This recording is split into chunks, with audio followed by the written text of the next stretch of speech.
Thank you very much, dear Mark, dear Secretary General of NATO, Mr. Rutte. Today, on the occasion of this visit, Slovenia also hosts the plenary session of the Parliamentary Assembly of NATO, which means that parliamentarians of all NATO countries have gathered here in Ljubljana, those from the left, from the right, regardless of their ideology, in order to build a more secure future. This is another proof that NATO is an alliance based on the values of democracy, the rule of law, and that this, for small countries like Slovenia, this is the best possible guarantee for our collective security.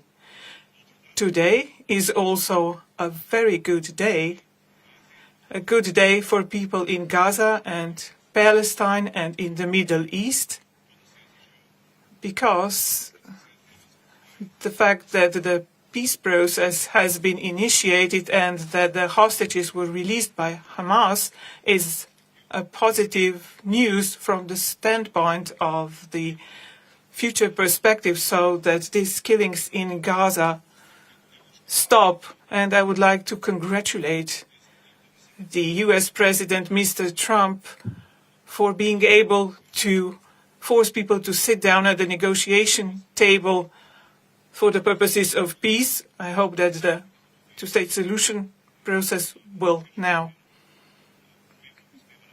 be initiated, and that also the European Union will be able to make a significant contribution so that people in Gaza will be able to live freely in their country, and that the solutions, in fact, are put in place. Together with the Secretary General, we had the opportunity to exchange views, broader picture, not just about the Ukrainian front, where we unfortunately still do not have good news, but we believe, like President Zelensky, that the fact that we were able to find a solution for peace in Gaza, we will also be able to see a ceasefire and then peace in Ukraine. More effort will be needed to find a solution to end the killings in Ukraine.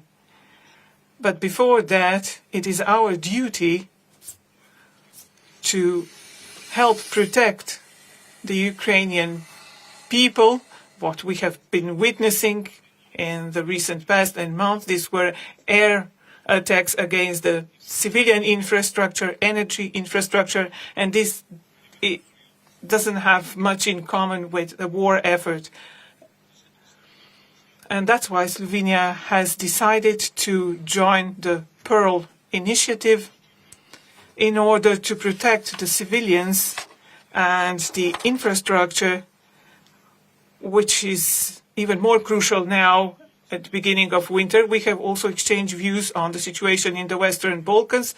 We fully agreed that we should do our utmost in order to stabilize the Western Balkans. We shouldn't let the flames flare there.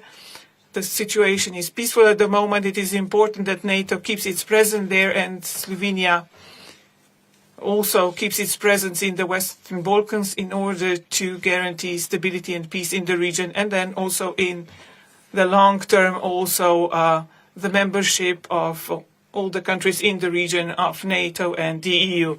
I was also pleased when we talked about our path within NATO, about our defense spending, and what our plans are for a gradual but constant increase of our defense and resilience spending. Each country plays its own role, and Slovenia placed the crossroads geostrategically plays an important role. And together with the NATO structures, we have in the past examined this, and we will continue to do so. I believe that we are on the right track. I believe that weapons are just one part of security. People make much larger part of it, and people are more motivated for defense when they know that as a society we are strong, and that's why the resilience of society is specific of Slovenia, the civil protection structures in peace and war times. This is something that we count on also in the future. Slovenia has positive experience with its military tradition when it involved the entire population, and also now the defense, the resilience efforts are going towards this goal. Dear Mark, we are very satisfied that you were able to join us today, and I believe that in the future together we will be able to achieve a lot, also to bring Ukraine to peace, and that we will have times when peace will no longer be a dilemma or something that we won't have to deliberate about.